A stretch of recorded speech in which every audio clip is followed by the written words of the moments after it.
Hello friends, मैं Saurabh Suman SS exam गुरु YouTube channel पे आपका स्वागत करता हूं। कैसे पेपर देना है, पेपर में ओएमआर सीट कैसे भरना है, इसकी जानकारी के साथ साथ इस बार अतुल प्रसाद सर बीपीएससी के चेयरमैन सर का नोटिस आया है, ट्वीट आया है कि अगर इस बार आपने अच्छे से एक भी गलती की तो आपको आपके पेपर को कंसीडर नहीं किया जाएगा। साथ में उन 741 बच्चों को जिन्होंने कंप्लेन किया था विदाउट एफिडेविट और प्रूफ के, उनके लिए क्लैरिफिकेशन आया है और हेडमास्टर के पोस्ट पर रिवाइज सिलेबस आया है। सबकी जानकारी देंगे, आप मेरे साथ जुड़े रहें। सबसे पहले आपको मैं दिखाता हूं ओएमआर सीट किस बार, इस बार का ओएमआर सीट डेमो कॉपी कैसा रहेगा, ऑप्शंस कितने रहेंगे, क्योंकि सबसे ज़्यादा बीपीएससी के पेपर में ऑप्शंस की ज़रूरत पड़ेगी। देखते आपके सामने स्क्रीन पे ओएमआर कॉपी के लिए हमने टैब को ओपन कर दिया है। अब ये खुल ही रहा है। अब देखते हैं कि इसमें क्या क्या प्लस और क्या माइनस है, जिससे प्रो और कॉन कहते हैं। साथ में ये इस बात की सबसे ज़्यादा रहेगी कि कैसे फॉर्म को भरना है। देखिए आपके इस बार ओएमआर सीट नंबर देखिए, सबसे पहले ये दिया रहेगा, ये पेज 2 है। उम्मीदवार का नाम आपको ब्लॉक लेटर में लिखना है, नेम ऑफ सब्जेक्ट लिखने हैं। आपको इस बार टेक्स्ट इंट्रीज करनी है या नहीं करनी है, ये भी मैं आपको बताऊंगा। आपको अपना रोल नंबर का गोला भरना है। जैसे आपका रोल नंबर अगर 2 3 4 5 6 7 है तो आप इसको में गोला ही भरिएगा, लिखना नहीं है, ठीक है। उसके बाद ये आपका बुकलेट सीरीज, जैसे ए है तो ए में, बी है बी में, सी है सी, डी में बनेंगे। उसके बाद अब देख लीजिए ऑप्शंस कितने हैं। मैं जिस बात को लेके चिंतित भी था कि क्या ऑप्शन ई ने, पिछली बार के पेपर में आपने देखा कि कितना लोगों के क्वेश्चंस को गलत करवाया, तो ऑप्शंस 5 ही हैं। मतलब पेपर में फिर से ये कंफ्यूजन आएगा ही कि आपको हर एक पार्ट कॉन्सेप्ट में चाहिए। ऑप्शन 150 क्वेश्चन है, दिए हुए आपके सामने में है, जिसमें 30 क्वेश्चन रहेंगे क्वालिफाइंग का और बाकी जीके जीएस का, और आपका एक जो सब्जेक्ट है उसका रहेगा। ये क्लास 1 to 5 के लिए होगा।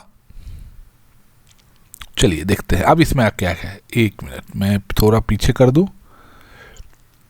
यहाँ पे आपको हिंदी में सिग्नेचर करने हैं, यहाँ पे आपको इंग्लिश में, और यहाँ पे आपका दिया है इन्विजिलेटर का सिग्नेचर होना चाहिए। आप अपने सामने में जरूर करवा लेना, नहीं तो ये आपका पेपर चेक नहीं होगा। अब ये क्या है, सेंटर का नाम आपको लिखना है और नेम ऑफ द एग्जामिनेशन ये आपको भरना है। लेकिन भरने से पहले ये अनुदेश पढ़ना है। इस सीट को भरने के लिए केवल काली या नीली स्याही के बॉल पॉइंट पेन का प्रयोग करें। एक बार अंकित किए गए उत्तर को बदलने के लिए मार्कर या व्हाइट फ्लूइड या ब्लेड या इरेजर का प्रयोग न करें, नहीं करना है। इस सीट में गोलों को भरने के लिए किसी भी प्रकार का काट कूट या परिवर्तन मान्य नहीं है। गोलों को भरने का तरीका कैसा है वो आपके सामने स्क्रीन पे दिख रहा है। आपको पूरा कंप्लीट भरना है तभी वो हो पाएगा। एक प्रश्न के उत्तर के लिए एक से अधिक गोलों को न भरे, अन्यथा वह गलत उत्तर माना जाएगा। ओएमआर सीट पर पेंसिल नहीं यूज करना है। अपना रोल नंबर करेक्टली लिखना है और किसी भी अनुदेश के उल्लंघन के लिए आप जिम्मेवार हैं। अब ये आता है 6 to 8, जिसमें आपका सामान्य अध्ययन के साथ साथ सब्जेक्ट का भी पेपर रहेगा। बाकी सब कुछ सेम है, सिर्फ क्वेश्चंस में पैटर्न चेंज हुआ है। जैसे वहां पे था कि 30 के बाद जितने भी क्वेश्चन से 120 क्वेश्चन जीके जीएस के थे, यहाँ पे जीके जीएस के साथ साथ आपके सब्जेक्ट के भी क्वेश्चंस रहेंगे। बाकी किसी भी तरीके का पेज 1 में वो नहीं है। जो पेज 1 रहेगा वो ऊपर में रहेगा, जिससे आपको देख के समझना है क्या क्या कैसे कैसे भरना है। ये 9 10 11 12 सबके लिए है, जितने भी पेपर होंगे सबके लिए है। एक ओएमआर सीट आप इसका एक प्रिंट निकाल लीजिए, कभी भी पेपर से एक दिन पहले एक का प्रिंट निकाल लीजिए, लिखने का अभ्यास कर लीजिए।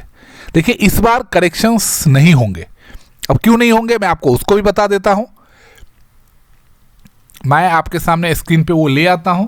क्या ट्वीट आया है सर का, तो अतुल प्रसाद सर का ट्वीट है, in TRE 2.0 OMR sheet there won't be any text entry of roll number. मतलब OMR सीट पर आपके रोल नंबर का जैसे डिजिट में लिखता है ना 1 2 3 4, ये सब लिखने की जरूरत नहीं है। सिर्फ आपको क्या करना है कि आपको जो गोला है वो OM रोल नंबर के हिसाब से भरना है। Same similarly subject combination will be presumed as per their application. आपने जिस सब्जेक्ट कॉम्बिनेशन के लिए भरा है उसी को आपको एज्यूम करना है। अब यहां से आपको आ रहा है कि अगर आपने नहीं किया तो क्या होगा। So candidates must be careful since wrong entries will be rejected by the computer. और पिछले बार जैसे क्या हुआ था कि मैनुअल क्रॉस वेरिफिकेशन हुआ था कि बुकलेट सीरीज क्या था, तो रोल नंबर टेक्स्ट एंट्री क्या था, सब्जेक्ट कॉम्बिनेशन क्या था। इस बार ऐसा कुछ भी नहीं होगा। एक बार अगर कंप्यूटर ने रिजेक्ट कर दिया तो कोई भी मैनुअल क्रॉस वेरिफिकेशन नहीं होगा। ये बात आप अपने दिमाग में फिट कर लीजिए कि इस बार नहीं होगा। 23 नवंबर 2023 मतलब आज के दिन सुबह 8:25 पे ये ट्वीट आया था। तो मैंने सोचा कि आपको ये बात बताना। ये देखिए, कभी भी निगेटिव पॉइंट जान के रखिए कि अगर आप ये गलती करेंगे तो आप फिर उसके बाद ट्वीट करते रहिएगा, मैसेज करते रहिएगा, तो कोई फर्क नहीं पड़ेगा क्योंकि उन्होंने पहले ही बता दिया है। अब उसके बाद पेमेंट के लिए मैंने आपको बता ही दिया था कि आज मतलब 23 और 24 को, आज और कल जिन्होंने पेमेंट नहीं किया है लेकिन रजिस्ट्रेशन किया हुआ है क्लास 1 to 5 को छोड़ के, उनके लिए ये नोटिस था। मैं आपको आपके सामने वो नोटिस भी दिखा देता हूं। ऐसे मैंने आपको वो कल उसकी जानकारी दे दी थी कि जिन्होंने 17/11 तक रजिस्ट्रेशन कर दिया है और शुल्क नहीं जमा किया है उनको शुल्क भुगतान करने की अनुमति प्रदान कर दी जाती है। तो आज और कल आप वो करिए। अब जो 741 कैंडिडेट जिनके खिलाफ सरकार बीपीएससी, सरकार तो नहीं बीपीएससी कार्रवाई करने के मूड में है कि वो अपना क्लैरिफिकेशन दे कि उन्होंने ऐसा क्यों लिखा। समझ से पढ़े हैं, अभी भी समझ से पढ़े हैं। और मैं बार बार बोलूँगा कि बीपीएससी अपना एग्ज़ाम अच्छे से लेने, रिजल्ट अच्छे से देने के पीछे लगे, न कि 700 बच्चों के पीछे। हजारों बच्चों ने गलत जानकारी देके गलत तरीके से काउंसलिंग भी करवाया, डीवी भी करवाया, पकड़ में नहीं आए। वो तो छात्रों की और कुछ मीडिया चैनल की वाहवाही दीजिए, शाबाशी दीजिए कि उन्होंने पकड़ में लाया, सरकार को इंडिकेट करवाया। फिर शिक्षा विभाग उस पर तत्पर हुआ और लगातार फर्जी अभ्यर्थी को पकड़ने की कोशिश की जा रही है। तो भाई उसमें क्या आपको दूसरे, आप अपने खुद गलती की है, आप मान नहीं रहे। लगातार आपने लिखा है। जब आपने याद होगा कि कुछ समय पहले बीपीएससी ने एक स्पष्टीकरण दिया था कि कुछ बच्चों को डिबार किया गया है, उसमें कुछ बच्चे के बारे में ये कहा गया था कि उसके में उस बच्चे के बदले कोई दूसरा पेपर दे दिया। मतलब सोच लीजिए कि सेंटर पे गड़बड़ी हो गई तो आपका सेंटर मैनेज हो गया, उसको बोलते हैं। गड़बड़ी हो गई मतलब मैनेज हो गया। हर जगह नहीं हुआ तो आपको उस पर संज्ञान लेना चाहिए। आपने बच्चे पे लिया, आपको टीचर पे लेना चाहिए, आपको सेंटर पे लेना चाहिए। गलत जानकारी देके काउंसलिंग करवा लिए, बीएड का रिजल्ट लेके 1 to 5 में चले गए। ऐसे बहुत सारे केसेस आए ना, आप ही ने कितनी बार बताया। एसटीईटी 23 का रिजल्ट देके नौकरी करने चले गए, बिना मास्टर डिग्री के 9 to 10, 11, 12 में नौकरी करने चले गए।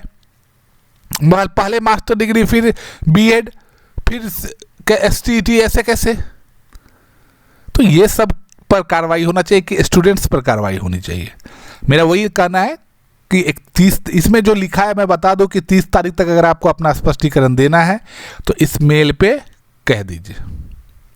एक चीज़ मैं आपके लिए बता देता हूं कि आप कृपया कर ये न्यूज़ चैनल पे अपने आप को फ्लैश न करवाएं कभी भी किसी भी प्रतिशोध में। वो ये इनको कहाँ से पता? आधा टाइम तो ये न्यूज़ चैनल देख के 2-3 न्यूज़ चैनल देख के उसमें से फोटो लेते रहते। अच्छा तो तुम बोल रहे हो हमारे बारे में, ले तुम्हारे खिलाफ एक नोटिस। एआई की मदद से आपका चेहरा लेके वो रोल नंबर निकाल लेते हैं।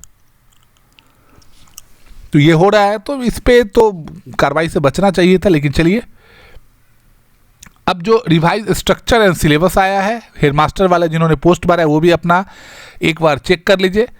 देखिए सिलेबस क्या रहेगा। सिलेबस तो वही रहेगा, ऊपरे ऊपरे जो सिलेबस दिया है। भाषा में हिंदी, अंग्रेजी वही है। भाग 2 में सामान्य अध्ययन, भाग 3 में बीएड का पाठ्यक्रम और मिक्स्ड क्वेश्चन, सब सब्जेक्ट बोल दिया। सब सब्जेक्ट लिख दिए ना, ऑल सब्जेक्ट्स, ऑल सब्जेक्ट्स लिख दिया कीजिए। तो वही है, भाग 3 में ऑल सब्जेक्ट नहीं लिखा गया है, सिर्फ ये कह दिया गया है कि हाँ ये सब्जेक्ट है। अब मैं सब्जेक्ट पढ़ूं, गणित, भौतिकी शास्त्र, रसायन शास्त्र, वनस्पति विज्ञान, जीव विज्ञान, कंप्यूटर, इतिहास, भूगोल, मनोविज्ञान, राजनीति शास्त्र, अर्थशास्त्र, समाजशास्त्र, गृह विज्ञान, अकाउंटेंसी, व्यावसायिक अध्ययन, संगीत, दर्शन शास्त्र, एंटरप्रेन्योरशिप विषय से मिश्रित प्रश्न होंगे। मतलब आपके पास कुछ बचा?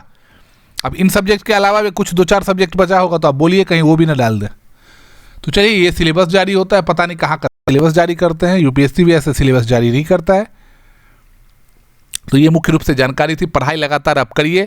एक चीज़ क्लियर किया गया है, मैं एक छात्र यूनियन के जो मतलब छात्र नेता हैं दिलीप सर, उनके बारे में उन्होंने देखा है, मैसेज किया हुआ है ग्रुप पोस्ट में कहीं पे कि 7 से 10 जो पे एग्ज़ाम है वो शेड्यूल्ड रहेगा, उसी पे एग्ज़ाम होगा। अगर 1 to 5 का होगा भी तो किसी भी एग्ज़ाम डेट से नहीं टकराएगा। अब आपके मन में होगा ये एग्ज़ाम डेट से टकराने की बात अभी क्यों कह रहे हैं? तो हुआ क्या है कि जो बिहार में एसआई का पेपर हो रहा है, जो इससे पहले नहीं आपने सुना था कि पूरा का पूरा सेंटर है, कहाँ क्या गड़बड़ी हो रही थी, पेपर लीक हो रहा था, तो वो 17 तारीख को रख दिया गया है। या जिस डेट को, मुझे एग्जैक्ट डेट या शायद 17 ही है, जिस डेट को रखा गया उस डेट पे कम से कम 5-7 एग्ज़ाम है इंडिया में। तो इसके लिए बवाल मचा हुआ है। बाकी आप मेरे साथ जुड़े रहें, लगातार जुड़े रहते हैं, इसके लिए आपका बहुत बहुत धन्यवाद। चैनल को लाइक और सब्सक्राइब करते रहें।